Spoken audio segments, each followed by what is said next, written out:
Now I'm going to tell you the story of the brick. A fundamental thing of a brick we've gone wrong. You remember I asked you about the crushing strength. That was to lead you up to this. Do you know, we had, again, going back to the Vastu, it says, the lower the cast, the thinner the brick, the higher the cast, the bigger the brick. The brick, a lower caste person did not use a high caste brick. The brick was designated around the caste. Sounds very strange, but it was one of the soundest environmental reasons behind it. When the British came in and made a 3 and 4.5 by 9 inch brick, you're asking the clay to standardize itself. You have to have standard clay, no? But earth varies. The British always thought they were gods, you know, they could command the earth. Please give us a brick or clay of 3 inch by 4.5 inch by 9 inches. The clay of the regions varied and therefore the size of the brick varied. You could take the local clay and make the brick you require, because even in air drying, the outer portion dries earlier, the inner portion dries later, and that's what the clay behavior is about, and begins to crack up. But if you had a thin brick, you see the potter in making a flower pot in that area, which they consider not good for bricks, is making a damn good pot, but you can't make a halfway decent brick. So there's a difference between the potter's understanding and the British understanding of the brick. And CBRI came up with the modular brick, 4 inches by 4 inches by 8 inches, justifying 1 inch less. Therefore, you got 1 inch more floor space. Therefore, the economics. But you let in more heat, and therefore more air conditioning. Who's going to teach those jokers common sense? A 4 inch brick cannot be handled. I'll leave a film behind. And we talk to the mason and you tell him 4 inch brick, I can't handle it, to flip it over to break it to the basuli. So the guy at CBRI says, oh no, that is only a feeling of the mason. It can be changed. The man's hand is not going to be changed. Not only is he changing the brick, he's changing the hand of the human being. So he lost his job for making a statement on my films I used to make on this. He was sacked from CBRI. But that's the justification they do. Now, it also said if you use a broken brick or underburnt brick, you will lose your son. If I use a wrong brick, why would my son die? That's how they enforce this. He won't die, but the house will become incapable of inheritance. It's going to erode.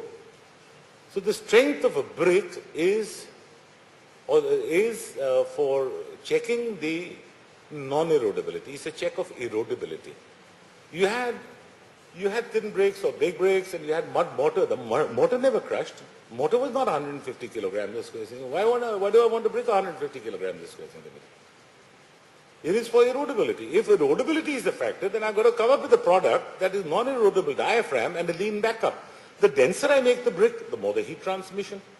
So I want a lean backup and a very highly stable surface. And that is what I require from a building material for a wall. Next, please. Now, if you go back to your structures and you've got a 4 meter by 4 meter room and you take the loading on it at 100 kilograms, 1,000 kilograms a square meter, you know, for libraries or factories, etc., etc., the load coming on a wall is only 0.47 kilograms per square centimeter. Why do I want a brick of 150 kilograms a square centimeter? Even if I say it's got a distributor of the foundation, normally you do the width of the brick, the width of the wall plus twice the width of the wall plus 1 foot. That's for excavation. That is the thumb rule you take. But even if I spread it 5 times, I require 5, 10, 20 kilograms. Why 150 kilograms? Because it's a check of erodibility. Next one, please. So what do I want from a brick? I want a non-erodible diaphragm. Color and texture is very necessary. And if you look at these fort walls that we've done, that we've filmed, etc., you got mud masonry with this random masonry, and you used to put a stone inside there, and the next stone used to rest on top. You dovetailed it. Today you do stone cladding, and you put mortar at the back. When you put the stone cladding, and you try and cure it, it doesn't cure, because water can't get through the stone, and it falls off. So then you put a clamp. The clamps begin to erode because you put the steel clamps, so you put lead clamps or copper clamps or stainless steel clamps. Why do you create a problem? The whole masonry, if you look at the Mughal paintings, etc., they used to have, masonry was being done like this. And they used to put the stone on the sides and put a stone on top and hold the stone in place overnight. They were doing lime mortar, so they couldn't even cure. But the stone was kept a little bit above the masonry, so that became a channel of water for curing. So by the time you came around, this was cured. Their stone never came off. The stone in the Taj Mahal never came off. The stone at Red Fort has not come off. But the stone in the buildings we do today comes off.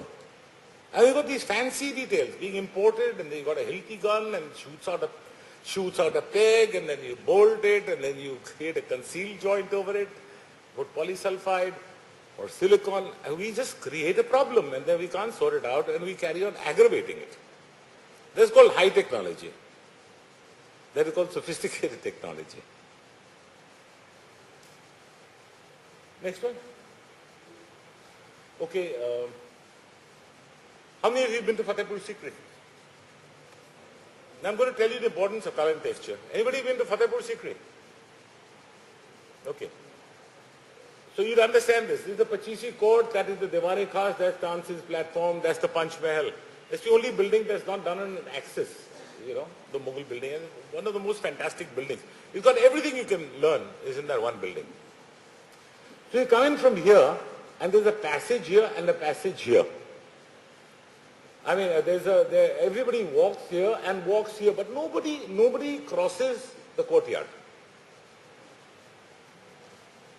Nobody crosses it diagonally. You know why? There's no boundary wall, but everybody walks here and walks here. Nobody crosses it diagonally. They've only changed the paving pattern.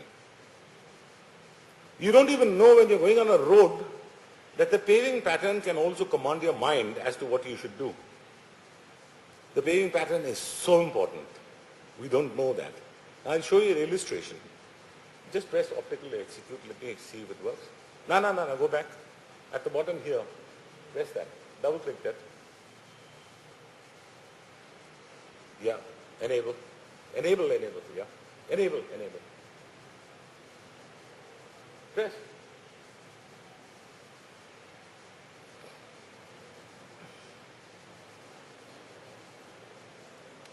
Why are you taking so long? It should come out instantly.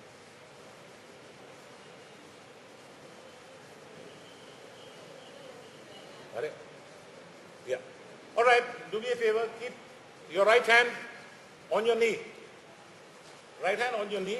This is a very childish experiment, but it'll make you really wonder. Keep your right hand on your knee with this portion up. Stare at the center of that and count slowly. Count till 30. Very slowly. Just focus on the center of that and count till 30. Very slowly. Gives me time to finish my cigarette.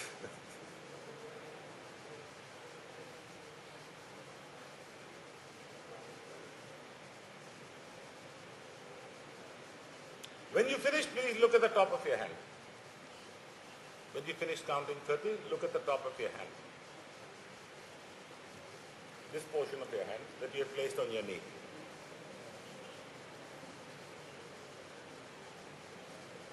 Something strange happens. Your skin crawls. In 30 seconds, that is the effect it can have on your brain. All right? In 30 seconds. Can you imagine when you're driving down on a road, you're driving on a road, 40 kilometers to work, 40 kilometers back, and you're seeing black. That's called road rage. Road rage is a consequence of the colors which you don't even consider. Quiet. It's very nice, it's very dramatic, I just made a fool of you. But, I just pulled your leg and you got it pulled. All right? Put that off, please. Escape. Escape, just escape. Press escape, yeah. Now, we've actually done experiments where we've kept people in a hospital, white hospital, sterile hospital for 1 week. And after we finish, we take them to a party, nice shave or whatever, beautician or whatever. And everybody will ask them, were you ill? If you are in a white sterile atmosphere for 1 week, the pigment of your skin will change. The coloring of your skin will change and people will ask you, are you ill? So hospitals being done the way they are, devoid of color and texture, is a very dangerous thing. So I've been recommending, don't do the hospital. I mean, you cut the man or whatever, and then send them to convalescent centers. Why do you have hospitals? The guy is just, there's post-treatment. Why should he live in a white sterile place after that? You've got to bring him back to the elements. That's why color and texture are a very integral part. And that's why all the blocks and all we do, which I'm going to show you, are full of color, texture, and that is what makes the personality of an individual home. You make houses, I'm talking about homes. There's a difference between a house and a home, right? Because it has to show your personality. Next one, please. Now, much on the same principles of what I've done in Jamaica, I've done this very large, parts of it, this very large settlement of slums in Delhi. I've done 5 major slum projects in Delhi. We do it at half the price of what the government does. And the Municipal Corporation of Delhi goes all the way to abort it because, and I have it on CD, which if you want I can show it to you, where the Municipal Commissioner, the Additional Commissioner is asked by NDTV, that time it was Star News, on TV that, listen, if Mr. Lawal is saying you can do it at half the price, and he's built them. Why are you not letting this project go through even though it's been ordered by the Supreme Court? They lied to the Supreme Court. I've held them in contempt of court. The Chief Justice of India said that I will see that somebody goes to Tihar jail. But they don't care a damn about the Supreme Court. Supreme Court to the Babu means nothing. Because the Supreme Court will be led by the statement the Babu gives. And I told Justice Agrawal, the Chief Justice of India, on the 5th of December 2007, one full day, the Chief Justice of India was listening only to what I was saying. And he said, I'll hang somebody in the Delhi government. But in February, he changed his mind. Because the amicus curiae, who was bought up by certain builders, made Justice Sabharwal change his mind. It's a project ordered by the Supreme Court, monitored by the Supreme Court, tripped by the Babu. Says very little for the Supreme Court of India. All right? But if you see the planning system, it's exactly the same as what I've done in Jamaica. And if you see the housing typology, and I'll show you high-income group houses on the same thing, it is exactly the same technologies. Whether it's funicular shells, surface engineered blocks, laminated beams, the whole system is exactly the same. My house is exactly on the same basis. And it has been telecast on every channel you can think of as a designer home. And I keep telling them that, listen, the Jugis are built and my home are exactly the same technologies. My house is bigger, theirs is smaller. But you got to put your money where your mouth is. You can't say I am designing slums like this and live in a house that is totally different. And the way I've treated that, everybody thinks is a state-of-the-art house. But I built my house at a cheaper cost than I built the slums. And that was at a half the price, and I'll show it to you. And I have all the files to prove it. Now I'm getting into the nitty-gritties of it. But you see the planning methodology exactly the same. Please go on to the next slide. You see, it's the same cluster plan. But their fear was that these people encroach. So I said, okay, we'll give an entrance from here and the window that side. The other guy's entrance is from here, window from that side. Now you can't encroach. But he can increment. He can build a floor on top. But when he builds a staircase and goes up, he can go up to the second room, but he can't build the third room because he's got to go into the other man's courtyard. So I won't allow high-rise. Because the fear with slum redevelopment is that people begin, the slum dwellers eventually sell those off and go and make a slum again. I've gone into the problems of the Harvey when I was advisor to HUDCO way back when the PMGP program was started. And these people in the government of Maharashtra shot it down. After that, 30 of these pradhans came to my office, sir, you please come back and do that. I said, forget it, I'm not dealing with the government. I have no dealing with the government. IAS officers and bureaucrats are not allowed into my office. I told them if they enter my office, I'll have their legs broken. Because I'm fed up with dealing with bureaucracy. Bureaucracy was never made to perform. You got to challenge bureaucracy. You got to put them in their place. You got to tell them what to do. And make them do it. How dare they not do it? But you got to go out and stretch yourself and beat the hell out of them. And it can be done. You got to put it there. You got to go all out for it. It's exactly the same system. It's exactly the same cross ventilation. This is where we studied that. And you can stand inside these courtyards and you can actually get a draft. I will show you if you want. I have those films with me. The Vice President of the World Bank came down to Delhi He spent half a day at this project. He said, I can't believe it. Every minister, be it Jagmohan, every minister, etc., has been there. But nobody can make it take off because the Babu won't let it get taken off. They'll build it twice the price. Next. Now they're building it 4 times the price. This is a detail of all those, how they work, each one of them. Next one, please. We've done 5 such schemes in Delhi to prove it. This is for a density of 220 dwelling units per hectare. But the next one I'm going to show you, I did that in Delhi because that was a density of 630 dwelling units per hectare, which is higher than the density of Dharavi. It is higher than the densities of Rio de Janeiro. And these guys said if you can, and that's one pocket in Delhi, and they said if you can prove your planning methodologies for such high densities, we will accept it as a policy. I've had the policy changed.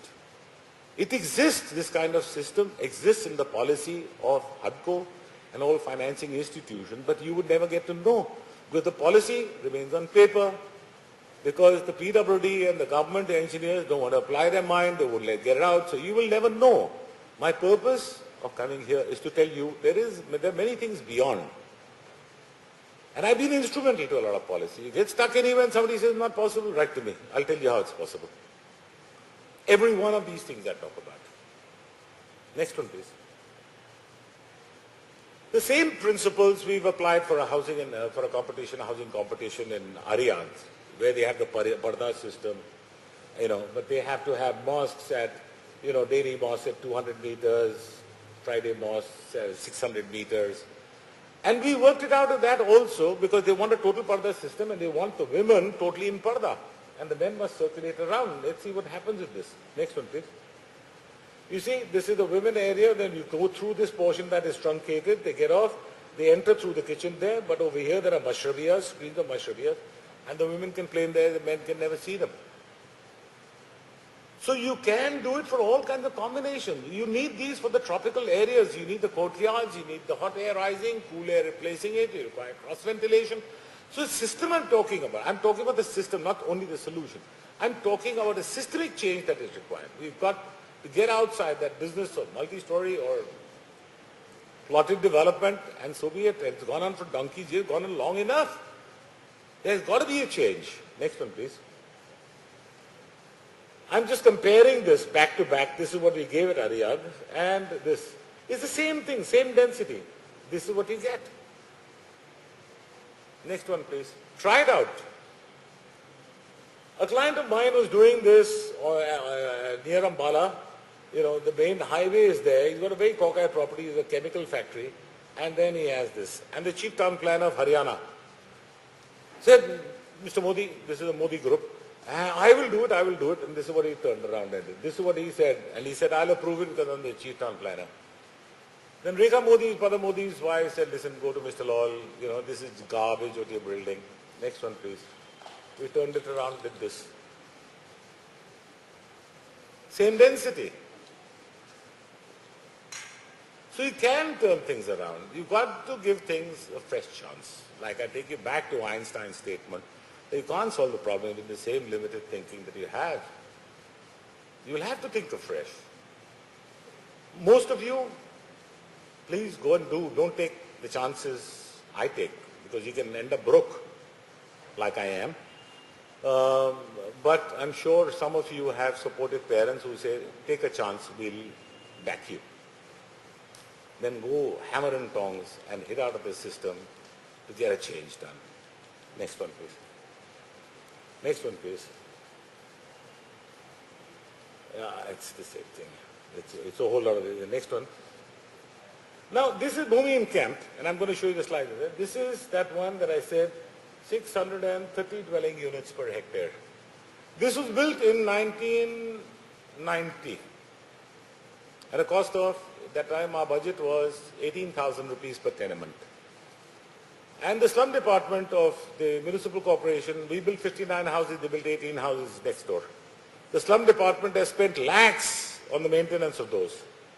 These 59 houses that I'm going to show you, I visited it after 17 years because they were making a film on me called Ace Architects, which is to be shown in Bangalore or something. And they said, Mr. Lal, we want to see that place. And they didn't even recognize me anymore, and I had to ring up Mrs. Dharmarajan, etc.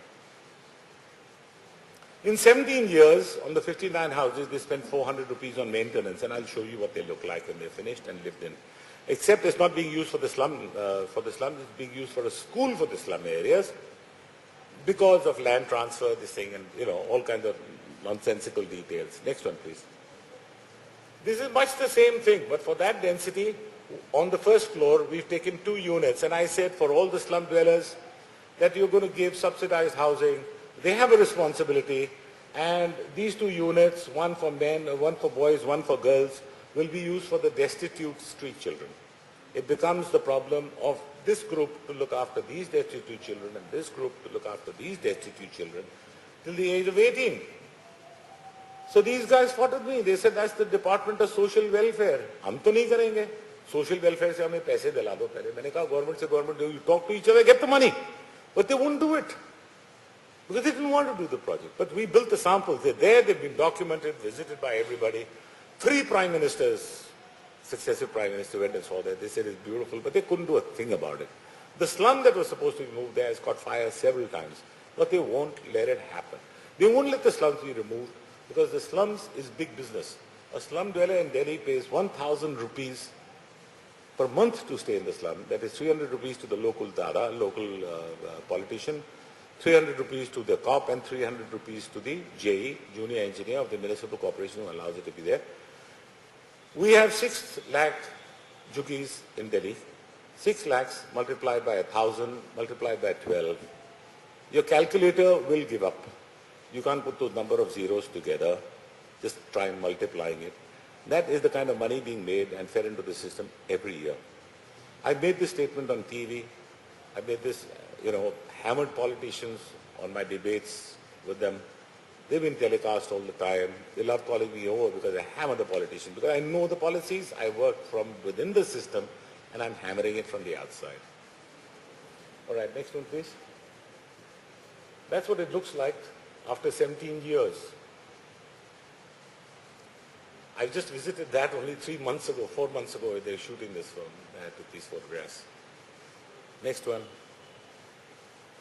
Now, you have RCC. Tell me. Concrete is good in compression, steel is good in tension. And you put the two together, again a contradiction, isn't it? But if you use the concrete in compression and the steel in tension, you would have a better job done. Now, I can't explain how these lateral beams work, but I can briefly tell you what it is. If you take 4 inches of thermocol and stand on it, it'll break. It'll bend and it'll break. But if I take 8 half-inch layers of thermocol and paste paper in between, it won't break. I can get an elephant to stand on it. I can give you more strength from thermocol than you can get from RCC. There's something wrong on how you're looking at it. Have you seen forts and old constructions, huge spans of beams? Where's the steel in those? They were made with stone beams. Where's the steel? So what is the kind of stone that's used for large spans? And take that film that is done by sedimentation, it's exactly the same thing. So I made beams with wires. That structure that you see at the back, those houses, I'm talking about 59 houses, they've got beams like this. I couldn't talk about it all this time. I only recently started discussing it. I still have the test beams with me. And we loaded it to 4 times the design capacity. You have a static loading of 48 hours and recovery of 90% after 48 hours. We loaded them for 4 months and got recovery of 100%. L by 360 is the deflection you take. Incidentally, I failed in theory of structures every year when I was studying architecture. Every year I failed. Every year they kicked me up the ladder. They said, get this blighter out of here. Anyhow, but today that's my forte. I can talk about these now because for 10 years, if there's a fault, if any fault develops, they can lock me up for cheating.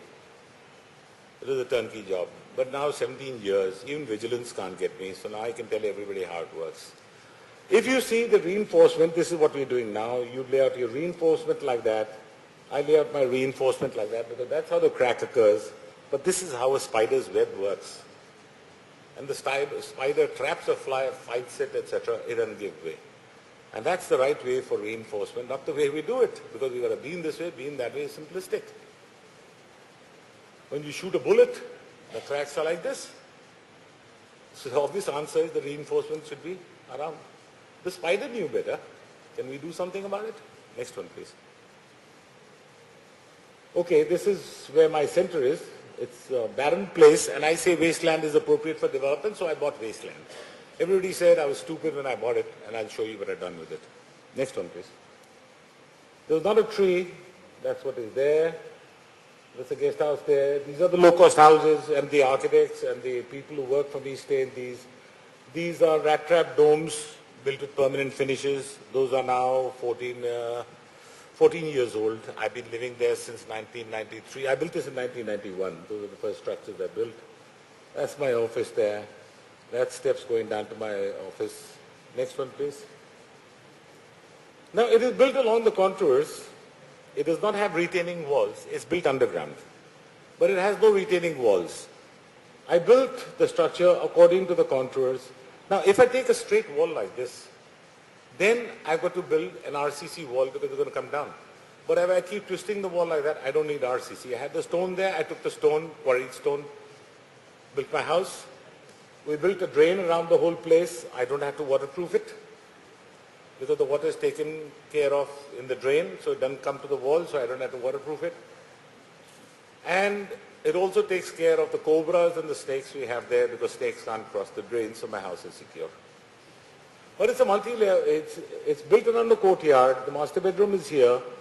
That's all built-in furniture there. That's the command station. Anybody coming here, my wife knows who is coming in and out because that's the command station. If you give the lady of the house a command point, you will buy peace with her. You put her at the, because you dare put a woman in a corner and say, well, this is where, just see what she does with your food. She'll kill you. Right? The power of women, you never fool around with the power of women. All right.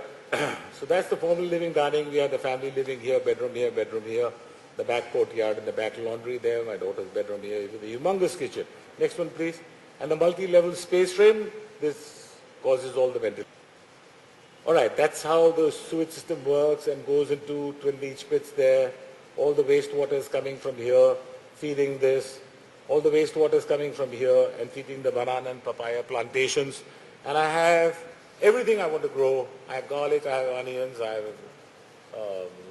salads, I have lemon, I have mangoes, everything growing there.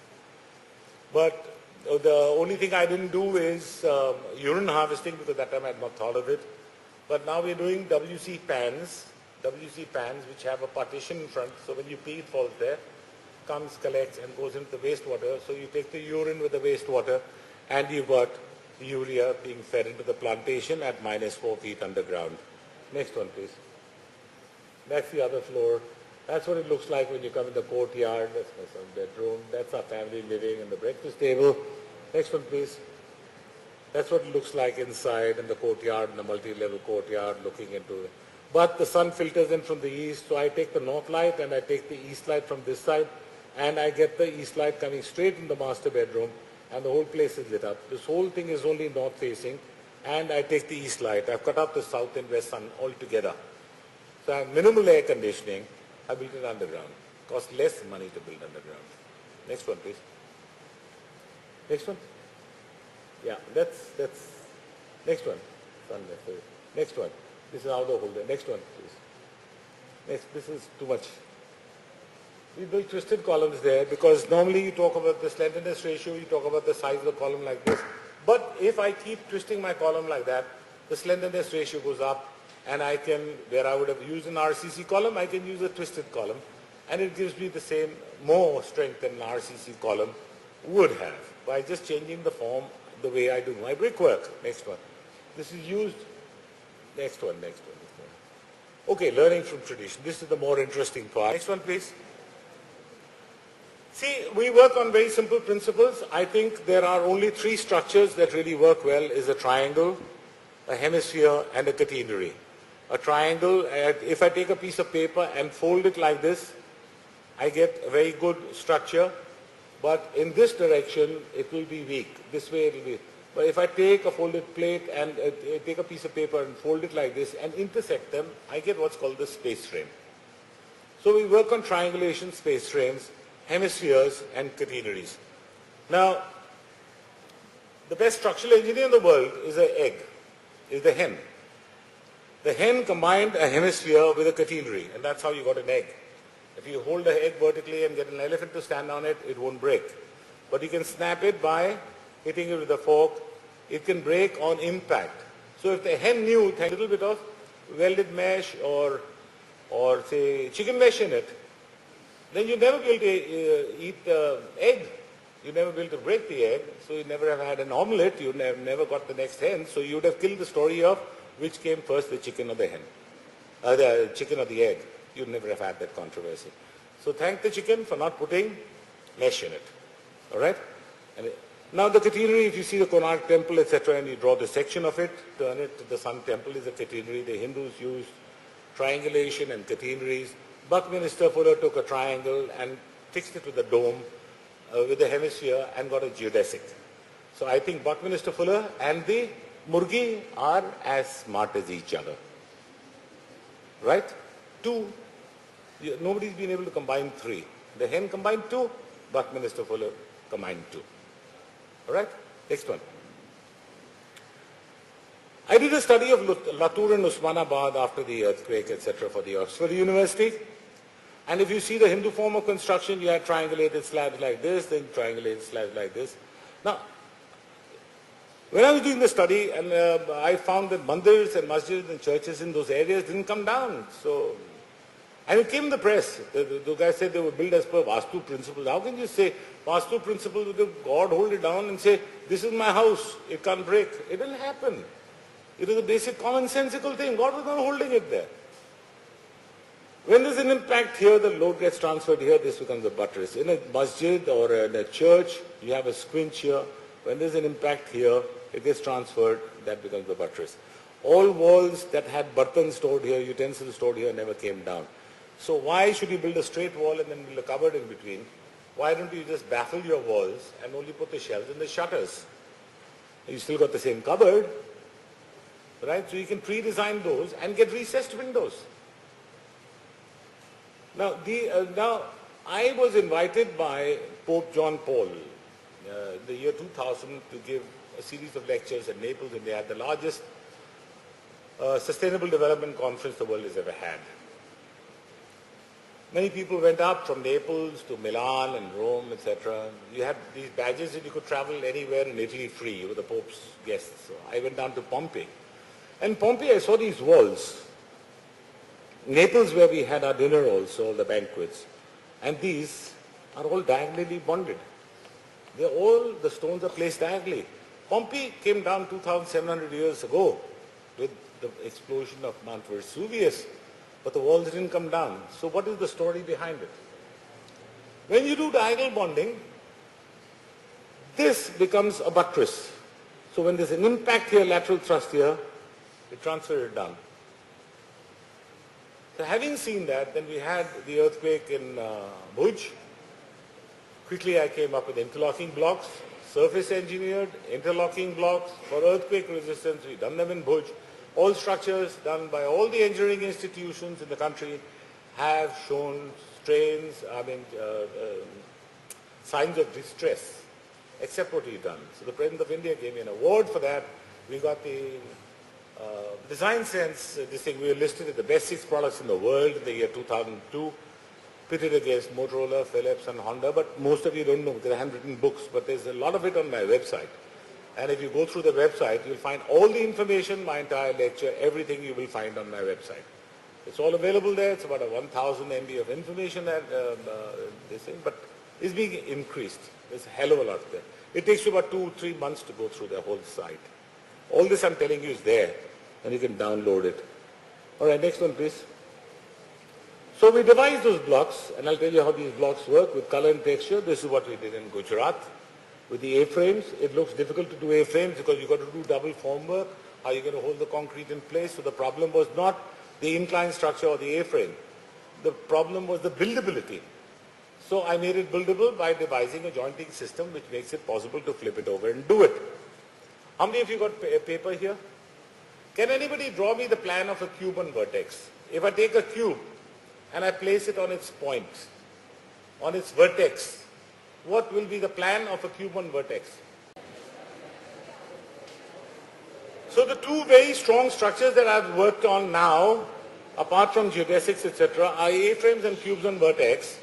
And normally a job like this is very difficult to do because the formwork and the concrete will slide and the formwork will kill me. So I've done it devoid of formwork. The problem was not the structure. The problem was making it possible. So I just worked on making it possible. Next one. Now, those are the structures we did, and these are the structures built 10 feet away from the structures I built in Dudhai, in Gujarat. So what we do is these blocks with a diaphragm that can be made with a simple thing like this. You can make a tile with a simple process like this and lock into a block. And this block is very simple to make, which I'll show you, because it's got protrusions this side and negative forms, concave formations here, convex formations here, and it locks. When it locks, it provides for lateral thrust and they become shear keys. It can be done by anybody in the backyard, and I'll show you how they're done. Next one, please. You can do a whole series of these blocks. You can pre-stress them, make a whole wall. You can add polystyrene and you can put Alcotech and lock it up first, only using the front veneer of the Alcotech or the steel or the aluminium instead of using the whole thing with the butyl lamination. You can do a whole lot of combinations with it. Next. This is what I was explaining. When you have this locks, this transfers the load down here, and you get a buttress. If it's black cotton soil, you'll get it doing that. If there's differential settlement in black cotton soil, you would get a cobbled action. The mold is simple to make. Those blocks can be made by hand, but you can introduce a whole lot of other combinations with it. The beauty of this block is that you do a little bit of paper, take a little bit of paper with Fevicol, you stick all the designs you want and the broken glass or broken glass bangles or whatever you want, put it at the base of the block, cast this over, you finish it on the other side with marble chips, you move the silver steel pins out of the gudgeon pins and demold it, and you got a block with artwork. Next one, please. These are the components of the block. These are handmade. It provides for employment on site. The best is the government can't tax you on it, because it's not using energy, it's not using power. Because for all the low-cost housing I've done, I found that the government was making money and I was losing it. Because the moment you make a mechanized process, the government says ESI, Provident Funds, excise, VAT, I use my brains and the government runs away with the money. So I said, let's make a system where the government can't get me. You make it on site, and we train women in this, and I'll show you an absolutely fabulous experiment, documented. And the house owner and the labor gains, and that's the purpose of the construction industry. Construction industry is not to make money for the government. Construction industry is appropriate technologies. Effectively, the government will get out of power because they won't be commanding me. As I said, the government is supposed to be subservient to me. They are government servants, for God's sake. The word servant is very valuable. Next one. These are how the blocks are made. We train some women and we show you the color and texture. Next one, please. You can see what we've done when you put the glass pieces together. At 4 rupees a square foot, you can do anything with it. You can do all colors, textures, beautiful things. You can do anything with it. And they're all permanently finished. Now, I don't want to use paint in buildings, because the single largest reason for contamination of water and heavy metals in water is the paints you use, because they've got lead, arsenic, and all kinds of cobalt and all kinds of poisons in it. In Delhi, we're using 60,000 tons of paint annually. Obviously, that 60,000 tons is washing off somewhere because you're using 60,000 tons again next year. That's going into the ground. The moment that goes into the ground, it poisons the water. And then you say, close down Campo Cola, close down Pepsi. Close down the paint industry, for God's sake. You go around the Oval in Mumbai, it's all stone. They never painted those buildings. You're painting, and then you're painting again, then you're putting Alcotec and Alucobond, and it's all fancy stuff. You remove the Alucobond and look under those under those buildings where you remove it. They're a bit of disaster. You go inside the building, it's disaster. Outside is all. So there's like wearing very fancy clothes and dirty underwear. You wear dirty underwear, you get sick. Right? So don't keep your buildings dirty inside. They have to be clean inside and out. Next one, please. Now, this we build, see, we don't even look after boundary walls. We've done these boundary walls several places. I told the government, listen, you have elections, you have posters. The other problem I have with boundary walls is, there's the famous thing called have you heard of this? The male Indian bladder. It sees a blank wall and the bladder begins to function. And the guy goes in peace. He has to see a blank wall and he'll pay. So if you build a transparent wall, he doesn't want to show his family jewels, he won't pay. We've done this. These are the cleanest walls in Delhi. No posters, many elections. So even these small elements need to be looked into if you want things to work out. Next one, please. Okay, next one. This is when we got that, the President of India, and then this design sense when you got that award. Next one, please. This one. Now, about 5 years ago, actually, I was winding up my office. I was very ill. I was walking. I just come out of hospital after 6 months. I decided to wind up my office.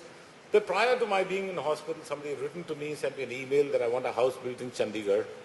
So I said, listen, I'll design it very quickly and give it to you. I designed this house, I sent it down to her. It's based on very heavy orientation.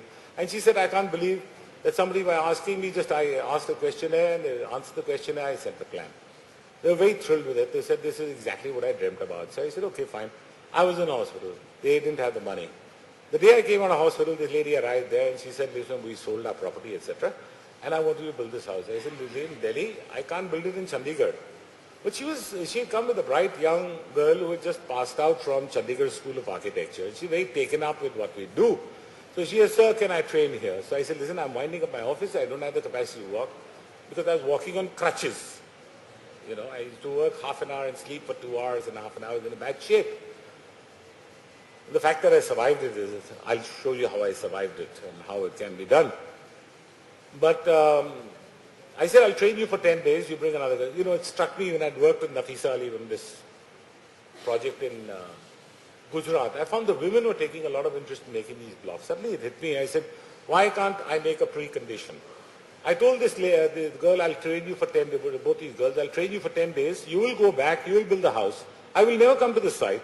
I've never seen the product even now, even though I've gone past Chandigarh, just to see how long can I stifle my curiosity.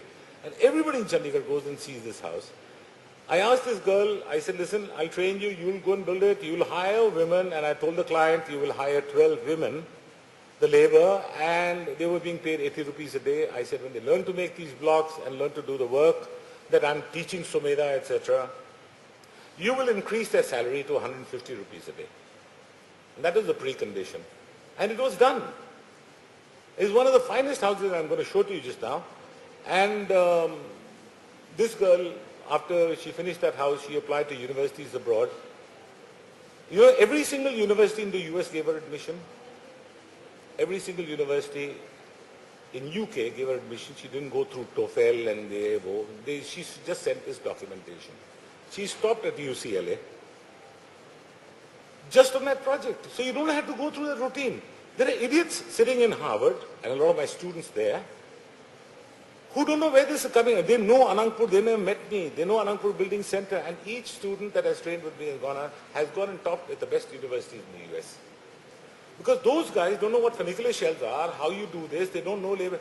They know how to make a cock and bull story and do research papers and write the same language. Like history repeats itself, historians repeat each other, they take the same document, changing it, passing it around, get a degree without doing an iota of commonsensical or sustainable bit of work. So this girl is crowing away over there. So is another one. When she, like this thing, the heads of department of each of the colleges rang her up and said, please join. She didn't join because her husband wasn't getting a visa. She's now looking after the royal palace at Muscat, Oman. All right. So these are experiments I've tried. Next one. Now let's see how it progresses. It's using the same blocks I'm talking about, which you saw, with color, texture. Turned out very interesting. Next one. It's intended at, it's out in this thing. It is the same columns I talked about. We haven't used RCC there. If you look very carefully, I don't think with the lights you can see it. We haven't got steel there. We got bamboo reinforcement. And over the bamboo, we put chicken mesh and we put in the nails, and then we give polystyrene and give a layer of concrete on top of that, a layer of ferrocrete on top of that, and tiles. And that house is cool and warm in the winters and cool in the summer. It's beautifully oriented.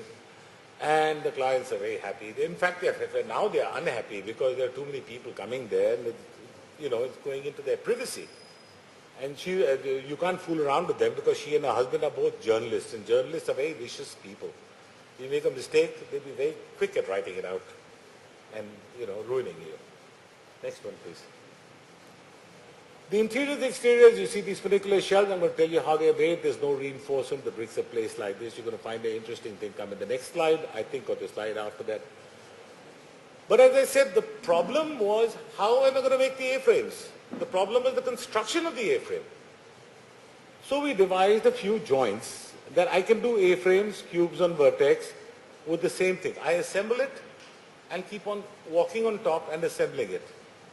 I do it for compression and tension together, and the concrete is incidental as a filler, because these are turned over and assembled. Next one. You see the guys. Now this is the plan of a cube on vertex. It's a pure hexagon. For whatever you must have seen on that cube, it's a hexagon. These are the three low points. These are the three low points. These are the three high points. When I combine them, when I truncate it, I can build another story on top. And I can combine one triangle with another and carry on doing this. And as long as I triangulate, I've got an earthquake resistant structure. Next one. So this is the cube on vertex which is truncated. The problem was how I'm going to assemble it. So we assemble it like this as a cube. Next one. We flip it over. And that's the cube on vertex. I can alter it like that. Lift it and put my foundation. When we have to do larger ones, then I take the same member here and put it vertically, vertically, vertically, vertically. I build the outer skin, take away the inner skin, build it over and build it over, and I can build it as large as I want. It's just a multiple unit. It's an amazing thing what you can do with it. Next one. That's a school we did in Gujarat, and that's a school we done in the slums in Delhi, both on the same basis. And that has been given the Bremen Initiative Award. Bremen is, they pick up projects in the country, in the world. They pick up about 40 projects, and then they give them an award of 25,000 Deutschmarks. That time it was, I don't know, it worked out to 5 or 6 lakhs or something like that. But that's given to very rare projects. They pick them up all over the world. And you have to see that school operating. That's the only, we've actually documented the psyche of the children change, the quality, the color, texture, the artwork change. You can actually influence people with the buildings you build. So when I did this project in Gujarat, it's a DAV school, and I asked the man who looks after the DAV schools, he said, why do you want to do this complicated thing? I said, listen, you building asbestos roofs, and you have an entry, you have a blackboard, you have walls, and you have a partition wall, class 1, class 2, class 3, class 4. So I said, suppose I take away the partition walls and I park buffaloes in there. I'll call it a cattle shed. So what's the difference between a cattle shed and a classroom? A partition wall? So then he said, okay, rather than be embarrassed, he said, Mr. Lal, please do this. It made a lot of difference. You see the children over there. You can go to the Daya and you can see the children, ask them. You can actually find out what they feel about it. Next one, please. Now, the main problem was roofing. So we take galvalume, we take the J-hooks, we weld a little reinforcement with that, then we put fly wire net. I don't want to block off this. I don't want the concrete to fall inside this. I'm going to build an inner skin which is secure, and I'm going to quilt it. Right? And then these gaps are left through. I put the fly wire net, and I do even mudcrete and put tiles on top. I don't care if it leaks because the water will flow out here. So I built a secure inner skin and a quilt outside. It works. It works beautifully. The air keeps moving through, thermally insulated. I can do a whole lot of crazy things. Once I begin to look at the basics and pin the problem where the problems begin, the answers are very simple. Next one, please.